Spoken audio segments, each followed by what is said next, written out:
Good morning everyone. Welcome to our Gopi Study Circle. I am Gopi, Faculty of Arithmetic, Reasoning and Pure Maths. So friends, ఎవరైతే మన ఛానల్ని కొత్తగా చూస్తున్నారో వారు subscribe చేసుకోండి, like చేయండి, అదేవిధంగా మీ ఫ్రెండ్స్కి షేర్ చేయండి.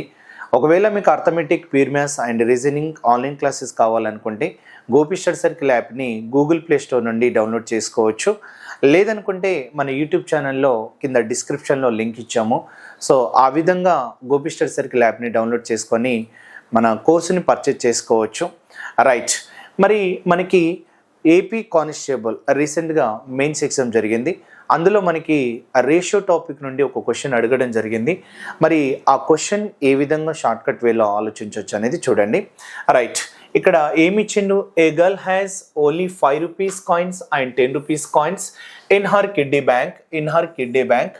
If there are 40 coins all together in the bank amounting to 260 rupees, then the number of 5 rupees coins in it is అంటున్నాడు. అంటే ఒక అమ్మాయి యొక్క కిడ్డీ బ్యాంకులో 5 రూపాయల నాణ్యములు మరియు 10 రూపాయల నాణ్యములు కలవు. మొత్తం నాణ్యముల సంఖ్య 40 నాణ్యములు ఉంటాయి. మరి మొత్తం వాటి విలువ అమౌంట్ పరంగా చూస్తే 260 రూపాయలు అవుతుంది అంటున్నాడు. అప్పుడు దానిలోని 5 రూపాయల నాణ్యముల సంఖ్య ఎంత అంటున్నాడు. సో ఈ మోడల్ నేను ఆఫ్లైన్లో మీకు నోట్స్లో ఇచ్చాను. Same as it is question అన్నట్టు. సో అలాగే దిగింది అన్నట్టు. ఓకేనా? సో మీకు నా క్లాస్ ఎవరైతే విన్నారో వాళ్ళకి అర్థమైపోతుంది ఈ మోడల్ నేను చెప్పినా లేదా అనేది.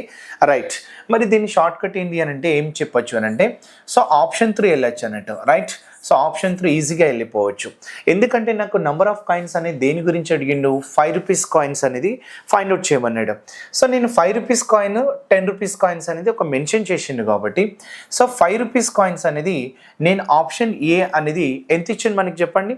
12 ఇచ్చింది. చూడండి, 12 అంటే 5 రూపీస్ కాయిన్స్ 12 అన్నట్టే కదా. మరి 12 into 5 ఎంత రాసుకోవచ్చు అంటే 60 రూపీస్ రాసుకోవచ్చు.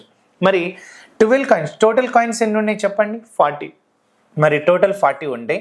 అందులో 40 మనకి 40లో 12 5 రూపీస్ కాయిన్ అయినప్పుడు ఇంకా 28 ఏ రూపీస్ కాయిన్స్ అవ్వాలి? 10 రూపీస్ కాయిన్స్ అవ్వాలి. అందుకోసం 28 ఇక్కడ కాయిన్స్ 10 రూపీస్ అని తీసుకున్నాం అనుకోండి, అప్పుడు నీకు ఎంత రాసుకోవచ్చు? 280 రాసుకోవచ్చు. అప్పుడు 280 + 60 మరి 260 అమౌంట్కి ఈక్వల్ అవుతుందా? ఇక్కడ లేదు. 260 అమౌంట్కి ఈక్వల్ కాదు. అందుకోసం ఇదే ఆప్షన్ని రివర్సల్ ఆలోచించండి. ఆప్షన్ డి అనేది చూడండి ఒకసారి. 4th ఆప్షన్ చూసుకుంటే మనకి ఏమన్నాడు? 5 రూపీస్ కాయిన్ అనేది 28 ఉన్నాయి అనేది ఆప్షన్లో ఇచ్చిండు. 28 కాయిన్స్ ఉన్నాయని చెప్తున్నాం. మరి 28 కాయిన్స్ ఉంటే మనకి అది ఏ రూపీస్ కాయిన్స్ అన్నట్టు? 5 రూపీస్. 28 5 ఎంత అంటే 5 20 100, 8 5 40 కాబట్టి మనకి 140 వస్తుంది. మరి 28 కాయిన్స్ అనేది 40లో 28 5 రూపీస్ కాయిన్స్ అయినప్పుడు మిగతా 12 కాయిన్స్ దేని గురించి అవ్వాలి? మనకి 10 రూపీస్ గురించి అవ్వాలి. అందుకోసం మనం ఇక్కడ 12 into 10 తీసుకుంటే ఎంత రాసుకోవచ్చు? 120. మరి టోటల్ అమౌంట్ నాకు ఎంత ఉండాలి? 260 ఉండాలి. ఇలా మనం 260కి అమౌంట్కి ఈక్వల్ అయ్యే కాన్సెప్ట్ మనం ఆప్షన్ 3 సెట్ చేసుకుంటే అప్పుడు చెక్ చేసుకుంటే అయిపోతుంది. 28 12 టోటల్ 40 కాయిన్స్. ఏ రూపీస్ కాయిన్స్ అనేది మనం మల్టిప్లై చేసుకుంటే టోటల్ అమౌంట్కి ఈక్వల్ కావాలి.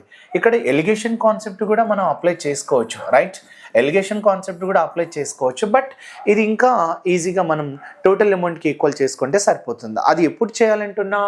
టోటల్ కాయిన్స్ ఇవ్వు, అలాగే టోటల్ అమౌంట్ ఇచ్చినప్పుడు. నేను ఆల్రెడీ క్వశ్చన్ డిస్కస్ చేసినప్పుడు చెప్పాను, టోటల్ కాయిన్స్ టోటల్ అమౌంట్ ఇస్తే ఖచ్చితంగా దాని ఆప్షన్ ఉండే వెళ్ళాలి అని చెప్పాను. రైట్, అప్పుడు మనం ఆప్షన్ ఏమి డిసైడ్ చేయొచ్చు?